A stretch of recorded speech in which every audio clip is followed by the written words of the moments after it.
하나님의 말씀 보도록 하겠습니다. 하나님의 말씀 요한복음 4장 9절부터 14절까지 있는 말씀입니다. 요한복음 4장 9절부터 14절까지 있는 말씀, 저와 여러분이 한 절씩 교독드리도록 하겠습니다. 사마리아 여자가 이르되 당신은 유대인으로서 어찌하여 사마리아 여자인 나에게 물을 달라 하나이까 하니 이는 유대인이 사마리아인과 상종하지 아니함이러라.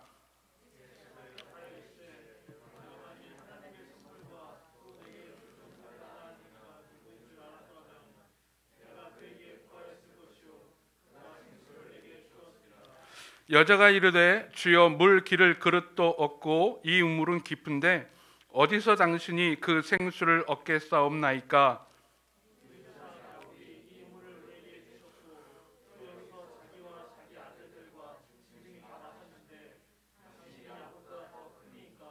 예수께서 대답하여 이르시되 이 물을 마시는 자마다 다시 목마르려니와 내가 주는 물을 마시는 자는 영원히 목마르지 아니하리니 내가 주는 물은 그 속에서 영생하도록 솟아나는 샘물이 되리라. 아멘.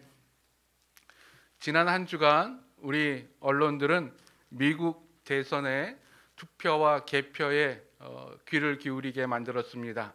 온갖 속보로 혹은 뉴스로 계속해서 미국의 대통령이 누가 되는지를 실시간으로 중계했고 또 모든 국민들이 거기에 관심을 많이 기울였습니다. 오늘 대표기도했던 우리 홍창일 성도도 대표기도에 미국 대통령 선거에 대해서 이야기하고 앞으로의 추이에 대해서 하나님께 구하는 기도를 드렸는데 그 이유가 뭘까요? 왜 우리가 태평양 건너에 있는 미국의 대통령 선거에 그리 관심을 갖는 이유가 무엇일까요? 아마 미국의 대통령이 누가 되느냐에 따라서 우리나라의 경제와 안보가 크게 좌우되기 때문일 것입니다. 이런 생각을 하고 있는 도중에 이런 좀 안타까운 마음이 들었어요. 우리가 좀 그 누구도 건드릴 수 없는 좀 큰 나라, 힘이 있는 부강한 나라였더라면 미국의 대통령 선거에 그렇게 우리가 관심을 기울이며 속보를 보내고 또 속보에 귀를 기울이진 않았을 텐데 그냥 누가 됐구나라고 생각을 할 텐데 우리나라가 약해서 그렇고 우리나라가 뭔가 부족해서 이런 일을 이렇게 다른 나라의 대통령 선거에 관심을 기울이고 있구나라고 생각을 하게 됐어요. 그러다 보니 우리나라 사람들의 삶이 참 고단하다라고 생각을 했어요. 참 힘들구나라고 생각을 했습니다. 예. 근데 여러분 이것이 단순히 뉴스에 나오는 거대한 대한민국 정부라고 하는 나라라고 하는 것뿐만이 아니라 우리 개인에게도 적용되지 않습니까? 우리 개인의 삶 여러분 한 주간 동안 어떻게 평안하셨습니까? 행복하셨습니까? 즐거우셨습니까? 아니 그런 것보다는 고단하다라고 하는 단어가 훨씬 더 마음에 와닿지 않습니까? 힘들다라고 하는 말이 훨씬 더 마음에 와닿지 않습니까? 예. 우리의 삶은 참 고단합니다. 참 힘이 듭니다. 왜 그리 힘이 들까? 왜 그리 고단할까? 우리는 누군가에게 나 자신을 드러내고 누군가로부터 나 자신이 인정받고 누군가로부터 나 자신이 어떤 이익을 받으며 내가 평안히 살기를 바라는 마음으로 근데 또 그렇게 살지는 못하니 그렇게 살고자 애쓰기 때문에 훨씬 더 고단하게 살아가고 있습니다. 그래서 그저 외주를 타고 있는 삶처럼 순간순간 긴장하며 살아가는데 그 긴장하는 내 삶 가운데 그 누구가 나에게 다가온다면 내가 예상치 못한 일이 벌어진다면 어느 누구도 기분 좋게 그것을 받아들이지는 못할 겁니다. 짜증을 낼 수 있을 것이고 힘들어할 것입니다. 오늘 본문에 나와 있는 수가성의 사마리아 여인도 마찬가지였습니다. 참 고단한 삶을 살아갔던 여인입니다. 참 어렵게 삶을 순간순간 살아갔던 여인입니다. 근데 그 여인의 마음은 참 힘들다, 고단하다, 어렵다라고 하는 것이 가득 차 있었어요. 그 누구도 자신의 삶에 개입하는 걸 원치 않을 정도로 그녀는 힘들게 하루하루를 조마조마하게 살았습니다. 그러다가 이 여인에게 불청객이 찾아옵니다. 바로 예수 그리스도죠. 그것이 이제 4장 이후에 우리가 읽은 9절 이후에 쭉 기록되어 있는데요. 이 여인은 예수님께서 말을 걸어서 물을 좀 달라고 했을 때에 짜증을 냅니다. 화를 내고 그 예수와 말다툼을 합니다. 근데 결론은 예수와 말다툼하고 예수와 싸우고 헤어졌더라가 아니라 예수를 그리스도로 인정하고 예수를 그리스도라고 이야기하며 마을 사람들에게 전도하는 것으로 오늘 이야기가 끝이 납니다. 어떻게 처음에 예수를 향해서 짜증을 내며 화를 냈던 그 여인이 어떻게 마지막에는 예수를 메시아라고 고백하며 메시아라고 인정할 수 있었을까? 우리가 읽지는 않았지만 오늘 4장 29절에 보면은 이렇게 이야기합니다. 내가 행한 모든 일을 내게 말한 사람을 와서 보라. 이는 그리스도가 아니냐. 마을 사람들에게 한 말이에요. 마을 사람들이 이렇게 얘기합니다.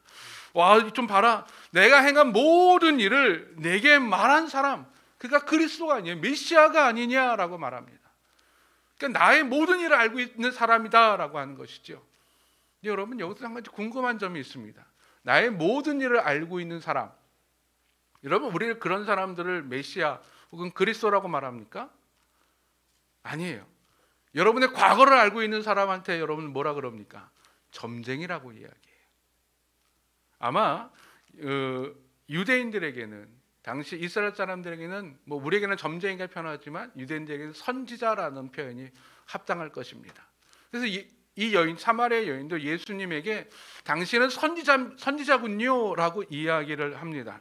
예, 단순히 선지자가 아니라 점쟁이가 아니라, 근데 이 여인은 내가 예수라는 사람을 만났는데 그는 선지자야, 그는 점쟁이야 라고 말하지 아니하고 그는 메시아야 라고 말합니다. 즉 우리가 알고 있는 단순히 그녀의 과거를 맞췄던 것뿐만이 아니라 다른 무언가를 보여줬기 때문에 그렇죠. 예수가 그 여인에게 메시아로서의 뭔가를 보여줬기 때문에 그 여인은 예수님을 메시아라고 고백할 수 있었던 것입니다. 그럼 과연 그녀가 예수를 메시아라고 고백할 수 있었던 이유는 무엇일까? 과연 예수님께서 그녀를 찾아와 당신의 메시아임을 선포하게 만들었던 그 모습은 어떤 모습일까? 오늘 우리에게 고단한 삶을 살고 있는 우리에게 예수님은 우리의 삶에 메시아로 찾아오시는 줄로 믿습니다. 그리스도로 찾아오시는 줄로 믿습니다. 그러면 그리스도가 내 삶에 찾아왔을 때 내 삶이 어떻게 바뀔까? 내 삶에 어떤 영향을 미칠까? 오늘 사마리아 여인의 모습을 통해서 그 예수님의 모습을 찾아보고자 합니다. 첫 번째, 사마리아 여인은 예수님을 만날 때, 메시아인 예수님을 만날 때 자신이 진짜 필요한 사람임을 깨닫게 되었습니다. 나는 참 필요한 사람이구나, 쓸모 있는 사람이구나 입니다.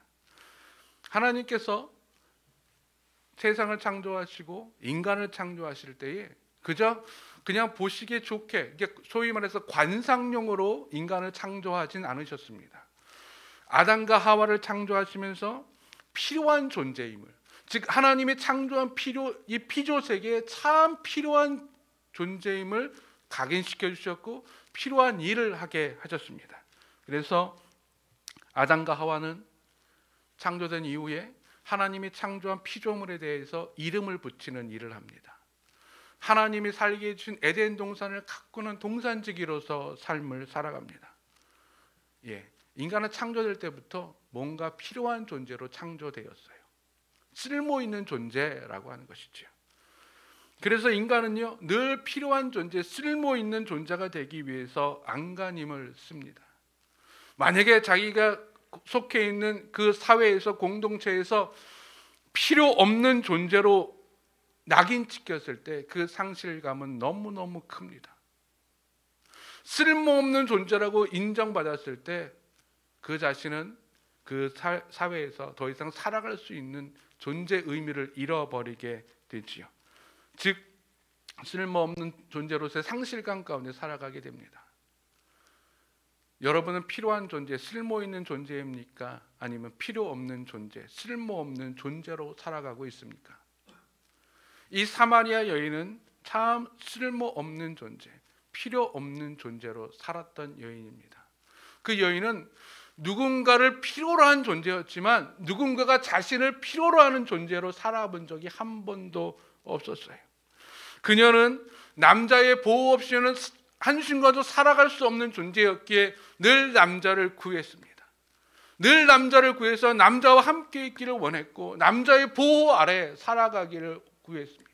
즉 남자가 필요로 한 존재였어요. 남자를 필요로 하는 존재였어요. 그러나 남자들은 그녀를 필요로 하지는 않았었던 것 같습니다. 그래서 그녀는 자신이 필요한 존재임을 드러내주기 위해서 열심히 일을 했던 겁니다. 오늘 본문에 보면 이 여인이 우물가에 물을 기르러 오는데 6시쯤에 때가 6시쯤에 물을 기르러 왔다라고 말합니다.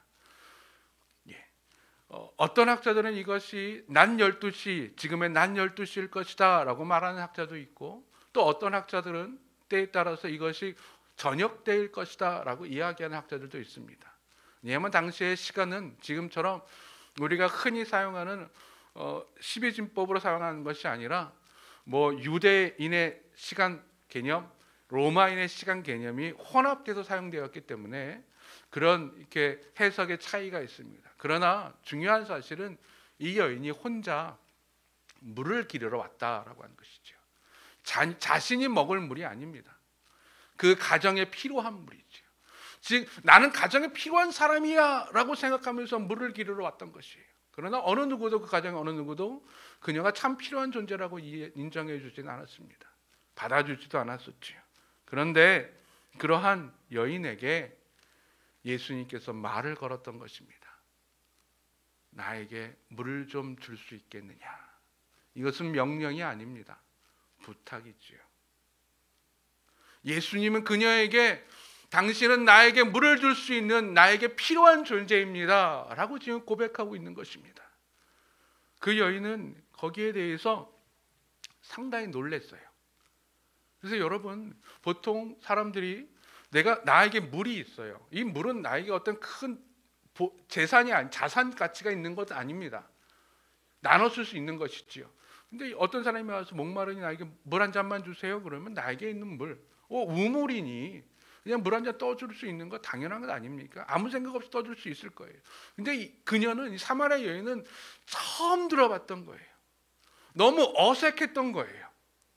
너무 어색하기 때문에 예수님이 나에게 물 좀 달라고 이야기했을 때 거기에 반응이 보통 사람의 반응이 아니라 특이한 반응이 나왔던 겁니다. 아니, 당신은 유대인 남자로서 어떻게 사마리아인 여인에게 말을 겁니까? 라고 이야기하죠. 여러분 물 달라고 하는데 그런 거 따지겠습니까? 목마른 사람이 물 좀 달라 그러는데 그런 거 따져서 이야기합니까? 저 사람은 사마리아인이니까 물 달라고 하면 안 돼. 저 사람은 여인이니까 물 달라고 하면 안 돼라고 생각하겠어요? 아니죠. 또 주는 사람도 마찬가지입니다. 근데 이 여인은 한 번도 자기 자신은 누군가에게 필요한 존재로 살아본 적이 없었기 때문에 한 번도 누군가가 자기에게 부탁을 하며 나에게 있는 것을 좀 나눠달라고 말한 적이 한 번도 없었기 때문에 이 여인은 거의 당황스러웠던 거예요. 예수님께서 그 여인에게 말을 겁니다. 단순히 물을 달라는 것이 아니라 당신은 나에게 필요한 존재입니다. 여인은 처음으로 깨달았던 거죠. 나는 누군가에게 필요한 존재이구나. 즉 예수님이 메시아로서 우리에게 찾아오셨을 때 우리의 삶을 회복시켜 주실 때 처음 회복시켜 주시는 것이 바로 이것입니다. 너는 나에게 필요한 존재라고 하는 겁니다. 사회에서는 너는 쓸모없다고 이야기할지라도, 사회에서 너가 없어도 된다고 이야기할지라도 예수님께서는 이렇게 말씀하십니다. 너 없으면 안 된다고. 너 없으면 안 된다고. 나에게는 너가 필요하다고 이야기하는 것이지요. 예수님께서 먼저 손을 내밀어 주시는 겁니다. 당신은 나에게 필요한 존재입니다. 참 당신은 하나님 나라에 쓸모 있는 존재입니다 라고 지금 예수님께서 사마리아 여인에게 말을 걸어 주십니다. 남들이 보기에는 부족하고 쓸모없고 연약할지라도 예수님은 나를 필요한 존재로 회복시켜 주실 줄로 믿습니다. 우리는 하나님 나라에 필요한 존재입니다. 두 번째, 이 사마리아 여인은 메시아로 오신 예수님으로부터 자신의 삶을 인정받았습니다. 사람들은 누구나 자신의 삶을 인정받고 싶어하는 욕구가 있습니다. 나를 인정받고 싶어하는 욕구. 특히 요즘 젊은이들 사이에서 SNS가 많이 유행하고 있지요. 자신의 일상을 사진으로 혹은 글로 자신의 생각을 적어서 올리기도 합니다. 그러면서 올리면서 여러분 SNS 올리시는 분들 종종 있을 거예요. 무엇을 기대합니까? 좋아요. 그렇죠? 좋아요가 막 올라가기를 원해요.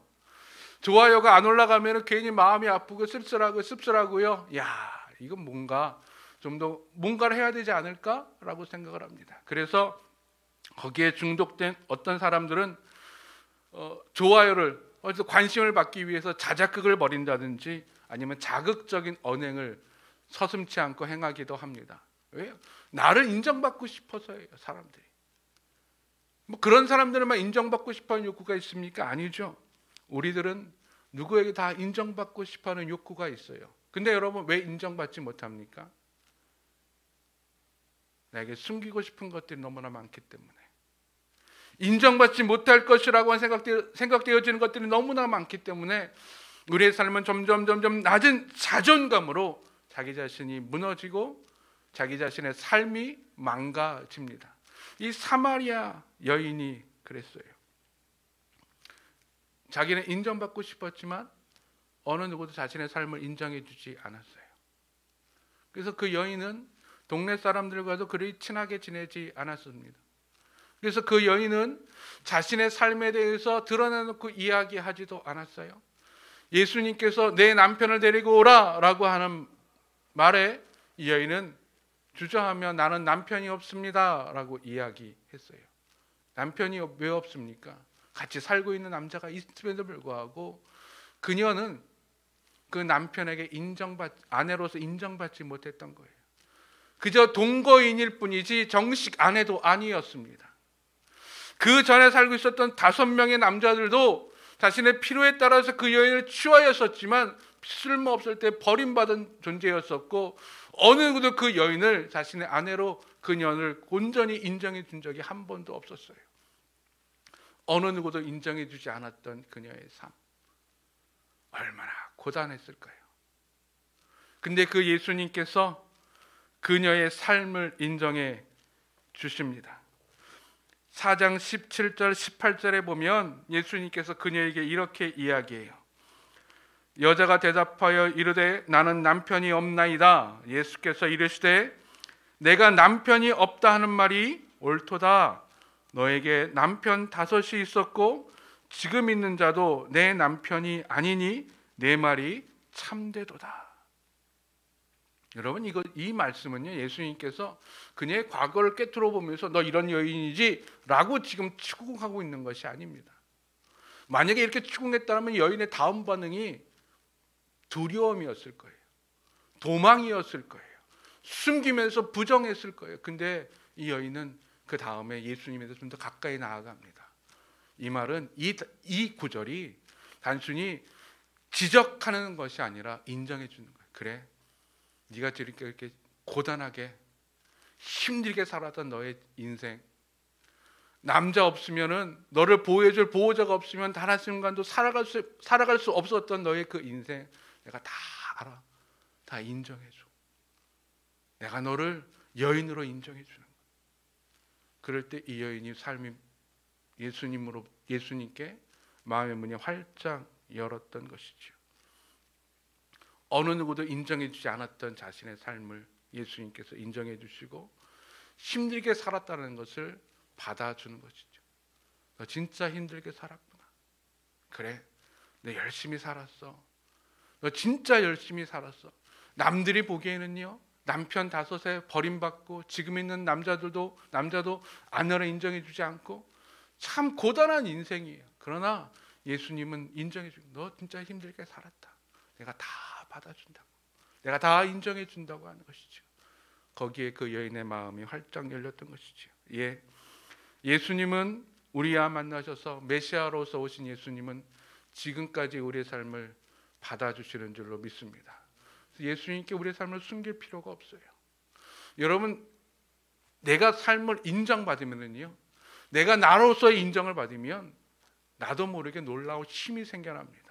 놀라운 능력이 나타나요. 이 여인 보세요. 지금까지는 숨기고 싶었던 사실이었고 사람들과 잘 접촉을 안 했는데 인정받고 나니까 이것이 더 이상 그녀의 치부가 되지 않았어요. 그래서 그녀는 예수님을 증거하고자 마을로 내려가서 마을 사람들에게 예수님을 이야기합니다. 그동안 내가 행한 일을 다 알고 있는 사람이라고 자신의 치부까지 이야기합니다. 그전에는 치부였지만 이제는 더 이상 치부가 아닌 거예요. 예수님의 삶의 인정은 지금까지의 삶에 대한 보상으로 다가옵니다. 조선시대 말기 때 이야기입니다. 이씨 가문에 12살짜리 소녀가 있었는데 이 소녀가 일찍 그 옆에 있는 옆집에 유명한 양반 가문에 시집을 가게 됩니다. 남편은 당시 21살이었다고 합니다. 21살과 12살. 뭐 조선시대 말기니까 흔히 있었던 나이 차입니다. 근데 그 남편이요, 결혼 첫날 밤 사라지고 맙니다. 워낙 천덕꾸러기였고 뭐 도박과 두색 잡기에 뭐 마음을 썼던 남자였기 때문에 12살짜리 소녀가 자기에게 온다는 것이 아내로서 인정하기 싫었던 거예요. 그래서 그냥 결혼식만 올리고 그날 밤으로 기생집으로 도망갑니다. 그리고 그 다음부터 집에 돌아오질 않아요. 몇 년 후에 편지 한 장이 옵니다. 그 하와이에서부터 온 편지인데 그 편지는 남편이 지금 하와이에 있다는 거예요. 부모님께 보낸 편지인데 부모님, 저 지금 하와이에서 잘 살고 있으니 걱정하지 마십시오 라고 하는 편지였어요. 끔찍하죠. 알고 보니까 이 남편이 그 전부터 미국으로 가고 싶은 마음이 있었는데 결혼 때문에 못 갈까 봐 결혼식만 올리고 그냥 도망 나왔다는 거예요. 그래서 친구와 함께 돈을 이렇게 모아갖고 샌프란시스코로 갔다가 거기서 당구장에 취직해서 당구를 배우다가 하와이로 주둔하러 가는 미국 장교의 눈에 띄어서 하와이로 같이 갔답니다. 그래서 미국 장교에 의해 사령관에 의해서 잘 받아서 당구장도 차리고 거기서 세탁소도 차렸대요. 하와이에서. 이제 그런 다음에 이제 편지를 보낸 거예요. 이 부인은요 할 말이 없죠. 어떻게 합니까? 근데 하와이를 가고 싶어서 가지를 못하는 거예요. 당시에 뭐 쉽게 갈 수 있었겠습니까? 몇 년이 지났는데 이 아버지도 이제 시아버지도 돌아가시고 의지했던 시동생이 있었는데 시동생도 그만 살인 사건에 연루되어서 만주로 도망가야 될 상황에 처해 있었습니다. 아무도 없죠. 자신을 도와줄 사람이 아무도 없죠. 십수년째 그렇게 홀로 독수 공방하다가 이 여인이 시동생에게 부탁을 하나 합니다. 나 제발 다른 거 없으니까 하와이로 한 번만 보내달라고. 하와이로 갈 수 있게만 해달라고. 그래서 이 시동생이 어찌어찌해서 하와이로 가는 배편을 마련해 줬어요.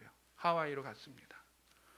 딱 가져갔을 때 하와이로 갈 때 몸에 챙긴 거는 그 남편이 보내줬던 사진 한 장과 그 결혼식 할 때 이렇게 서로 주고받았던 사주단자 그것만 가지고 간 거예요. 하와이로 그걸로 남편을 찾기 시작합니다. 뭐 들어갈 때부터 이렇게 불법 입국자로 낙인 찍혀갔고요. 못 들어갔다가 겨우겨우 연락돼서 남편을 만났는데 이게 웬일입니까? 남편은 이미 하와이에서 딴 살림 차리고 있었어요.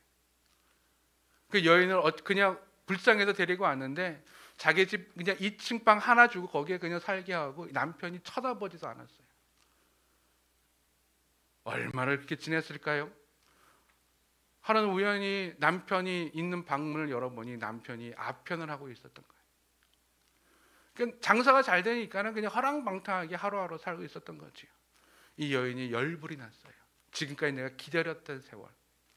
안타깝잖아요. 아깝잖아요. 그래서 용기를 내서 방문을 열고 그 남편이 찾아가고 이렇게 얘기했다고 합니다. 내가 지금까지 10수년 동안 당신을 기다렸는데 당신은 나를 아내로 인정해 주지 않고 그저 이렇게 그냥 다른 방에 살게 하니 나 지금 필요 없어. 나 다시 조선으로 보내주시오. 거기서 시아버지 무덤에서 혈을 깨물고 죽겠다고. 남편이 이렇게 보니까는 불쌍한 거예요. 그 남편이 그래 미안하다라는 말 한마디와 함께 그 여인을 아내로 받아줬대요. 그 전에 함께 살림 차렸던 여인은 이 아내가 왔다는, 조선에서 아내가 왔다는 소식을 듣고 그냥 나가버렸대요. 그러니 그냥 어쩔 수 없이 함께 살다가 아내로 인정해 주는데요. 자신의 삶이 아내로서 인정받고 난 다음에 이 여인의 삶이 180도 달라집니다. 그저 순종적이고 그냥 따라다녔던 그 여인이 주도적으로 변화돼요. 세탁소를 했다 그러지 않았습니까? 악착같이 세탁소를 자기가 홀로 운영을 하면서 큰 돈을 벌고요. 남편이 쟁이였고 남편에 중독되어 있었는데 남편을 그렇게 계속 따라붙으면서 남편을 강곡하게 만류하면서 아편을 끊게 했고 열심히 신앙생활하게 했대요. 그래서 결국 하와이 이민사의 가장 유명한 가문으로 그 가문을 우뚝 세웠다고 합니다. 여러분, 삶을 인정받을 때 이렇게 변해요. 근데 남편에게 자신의 아내로서의 삶을 인정받은 여인이 이렇게 변했는데, 여러분, 예수님으로부터 우리의 삶을 인정받는다면 우리의 삶에 얼마나 많은 변화가 일어나겠습니까? 이 여인 보십시오. 여인의 삶에 180도 변화되지 않았습니까? 숨기던 여인에서 나아가는 여인으로, 전도하는 여인으로 변화되었습니다. 우리의 삶의 메시아이신 예수님을 만날 때 이렇게 우리의 삶을 인정받고 우리의 삶이 변화될 줄로 믿습니다. 세 번째, 이 메시아이신 예수님을 만난 이 여인은 자기 자신이 하나님이 찾는 자임을 알게 됩니다.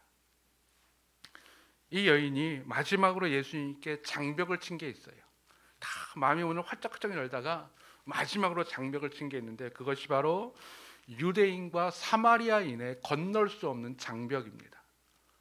이 여인이 이렇게 물어요, 예수님께. 당신은 유대인인데 우리 사마리아인은 이 산에서, 그리심산에서 예배해야 된다 그러고 당신들은 저 시온산에서 예배해야 된다고 이야기하는데 어떤 예배가 옳습니까? 라고 이야기합니다. 묻습니다. 그때 예수님께서 우리가 너무나 잘 아는 말씀을 하시죠. 이 산에서도 말고 저 산에서도 말고 하나님이 찾으시는 예배자는 영과 진리로 예배하는 자다라고 이야기합니다. 근데 여러분, 우리는 이 본문만 가지고 이야기해요. 근데 그 뒤 상황을 보면 이 여인이 이렇게 물으기에, 그래요? 아마 메시아가 오시면 그렇게 알려주시겠죠. 아마 메시아가 오시면 그런 예배자가 될 줄로 압니다. 그런 예배자, 하나님이 찾으시는 예배자가 누구인지 알 수 있을 겁니다 라고 이야기해요. 그때 예수님께서 그때 자기 자신을 밝혀요. 내가 바로 그다. 내가 바로 메시아다.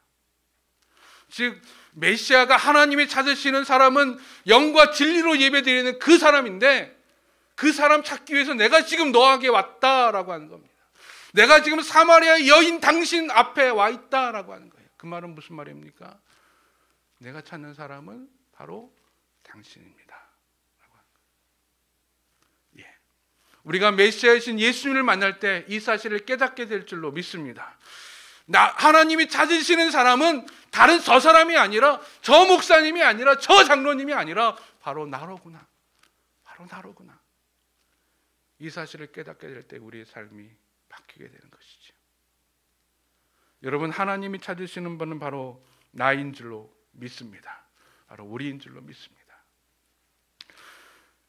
초대교회사에 우리나라 초대교회 역사에 보면은 다른 종교 생활하다가 기독교로 개종한 분들이 종종 있습니다. 그 중에서 유명한 분이 우리 김계안 장로님이라는 분이 계신데, 이분은 원래 스님이셨어요. 어렸을 때 집이 워낙 가난해서 어머니가 이제 절에 맡겼는데 이 아이가 열심히 연불하고 불공을 외우면서 스님이 되셨어요. 유명한 스님이 되셨는데, 이분이 이제 어느 날은 자기 절에서만 있지 않고 좀 유랑하면서 좀 좋은 산에 올라가서 깊이 불공을 들여서 부처님을 만나고 싶었던 거예요. 그래서 어느 날 밤에 그 절에 있는 조그마한 불상 하나를 가져다가 모품에 품고 야밤 도주를 합니다. 그래서 이제 전국 유랑을 하는 거예요. 유랑을 하면서 좋은 산에 가서 이제 그래서 묵상을 하는 거죠. 부처님 만나려고. 그래서 결국 찾아간 곳이 백두산이었습니다. 백두산에 올라가서 100일 기도를 드리는데 열심히 연불을 외우는데도요, 마음이 좀 허하더래요. 불상 이렇게 놔두고 열심히 연불을 외우는데 안 돼서 내가 좀 정성이 부족한가? 더 열심히 불공을 드리는데 100일 기도 마칠 때쯤 돼갖고 백두산에 폭우가 내렸어요. 다 휩쓸려가고 오직 불상 하나만 겨우 구했는데 엎친 데 덮친 격으로 그 백두산에 살고 있던 사람들이 이상한 중놈이 와갖고 불공들에다가 비가 와서 우리나라 자기네 집들, 가옥들, 논밭들 다 망가뜨렸다는 거예요. 저 중 죽여야 된다고. 죽이려고 쫓아갔대요. 막 도망가다가 그만 넘어졌는데 넘어지면서 이분이 하늘님을 찾았대요. 아이고 하면서 그냥 외치는 소리 있잖아요. 아이고 하늘님 그랬대요. 아이고 부처님 그래야 되는데 하늘님이라는 소리가 나왔더래요. 그래서 이분이 하도 이상해서 왜 내 입에서 하늘님이 나왔을까? 하늘님이 뭘까? 당시에 사람들이, 조선 사람들이 이야기하는 하늘님은요, 기독교의 하늘님은 아닙니다. 천지신명이에요. 높은 하늘님. 아, 하늘님, 그래, 그럼 내가 지금부터 하늘님을 대해서 좀 알아봐야겠다. 그래서 내려와 갖고요, 하늘님을 찾았대요. 하늘님 믿는 사람. 하늘님을 어떻게 섬겨야 되는지. 스님한테 물어보니 스님들이 당신은 부처를 믿지 않고 다른 신 믿겠다고 이야기한다고 막 비난하더래요. 어찌어찌 길을 가다가 보니 어떤 분들이 이렇게 얘기하더래요. 어떤 길 가는 사람이, 아, 그 하늘님, 이상한 서양에서 온 사람들이 하늘님 믿더라. 하늘님 섬기더라. 한번 거기 가봐라. 그래서 불상도 원래 있던 곳에 갖다 둘 겸 해서 고향으로 내려가다가 고향에 생긴 교회에서 그 교인들을 만나게 된 거예요. 교인들이 진짜 하늘님 아버지 찾고 예수님 찾더래요. 그래서 빡빡머리 스님이 교회에 가서 물었어요. 도대체 하늘님 어떻게 믿는 거냐고. 그때 교인들이요, 그를 받아주면서 하늘님에서 쭉 이야기해 줬어요. 당신이 찾는 하늘님은 바로 우리가 고백하는 하나님입니다 하면서 하나님에 대한 이야기, 그리고 복음서도 당시에 쪽복음서도 전해주면서 이거 읽어보고라고. 그분이 거기서 깨닫게 됩니다. 아, 진짜 내가 찾는 분은 부처가 아니라 하나님이었구나. 진짜 내가 찾고 찾을 때 나를 찾아오시는 분은 부처님이 아니라 하나님이었구나. 그래서 거기서 개정을 하고 열심히 신앙생활해서 귀한 장로님이 되시고 우리나라 독립운동사에 큰 획을 그읍습니다. 이분이 캐나다의 한 선교사님과 나눈 대화 중에 하나입니다. 이 선교사님이 장로님에게 이렇게 물어봐요. 당신은 절에 다녔었고 불교의 스님이셨고 지금도 기독교의 장로님이니 불교와 기독교의 차이를 많이 알 텐데 그 중에 당신이 겪은 진짜 중요한 차이가, 큰 차이가 무엇입니까? 라고 물을 때 이 장로님이 다음에 4가지를 이야기했답니다. 제가 읽어드립니다. 첫째로, 부처님은 유아 독존을 사랑하심으로 나는 그를 깊은 산속에서 만나고자 했으나 예수님은 민중을 사랑함으로 저작거리와 일상생활에서 우리 민중을 만나고자 합니다. 둘째로, 부처님은 우리 민중을 사바세계에서 건져내고자 하지만 예수님은 사바세계로 들어와 우리를 위하여 그것을 더 풍요롭게 만듭니다. 셋째로, 부처님은 우리를 위해 속세를 떠나 홀로 좌선을 하지만 예수님은 우리를 위해 십자가의 고난을 당했습니다. 넷째로, 부처님은 우리에게 염불과 기도를 요구하지만 예수님은 행동으로서 하나님과 사람에 대한 봉사를 요구합니다. 이 장로님이 이야기했던 부처님은 유아독존을 사랑함으로 홀로 계시지만, 그래서 우리가 그 홀로 계신 부처를 찾아가야 되지만 예수님은 우리를 사랑함으로 저작거리와 우리의 삶의 자리에 일상생활에서 우리를 만나주신다고 하는 것. 부처님은 우리를 사바세계에서 일상생활에서 건져내고자 하지만 예수님은 사바세계로 일상생활을 우리의 삶 가운데 들어와 우리를 위해서 그 삶을 더 풍요롭게 만들어 주신다는 것. 부처님은 우리를 위해 속세를 떠나 홀로 좌선을 하지만 예수님은 우리를 위해 이 땅에 내려와 십자가를 지셨다고 하는 것. 여러분, 이 예수님이 우리를 지금 만나 주시는 줄로 믿습니다. 우리의 삶을 바꾸어 주실 줄로 믿습니다. 사마리아 여인을 만나 사마리아 여인의 삶을 완전히 변화시켜 주셨던 것처럼 일상생활에 지치고 고단한 우리의 삶 가운데 예수님께서 찾아와 우리의 삶을 변화시켜 주시고 우리에게 새 힘을 주실 줄로 믿습니다. 우리 시간 함께 하나님께 찬양하며 나아갑니다. 우물가의 여인처럼 난 구했네 헛되고 헛된 것들을. 그때 주님 하신 말씀, 내 세매와 생수를 마셔라. 메시아이신 예수님께서 우리에게 찾아와 삶에 지치고 고단한 우리의 삶 가운데 참 생수를 허락해 주실 줄로 믿습니다. 그 생수 가운데 우리가 힘을 얻게 해주시고 변화되게 해주시고 이겨내게 하여 주시옵소서. 하나님의 자녀로 바르게 살아가게 하여 주시옵소서. 그 마음으로 우리 함께 찬양하며 나아갑니다.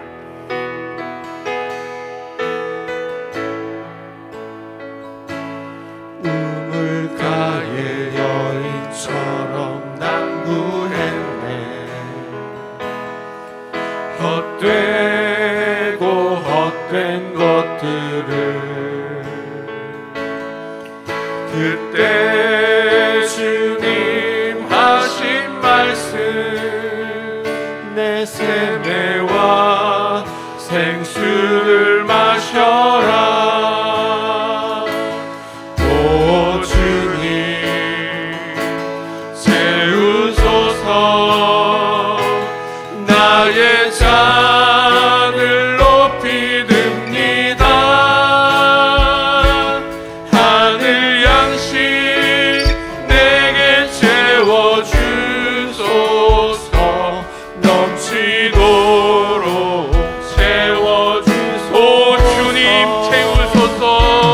오 주님 채우소서. 나의 잔을 높이 듭니다. 하늘 양식 내게 채워주소서.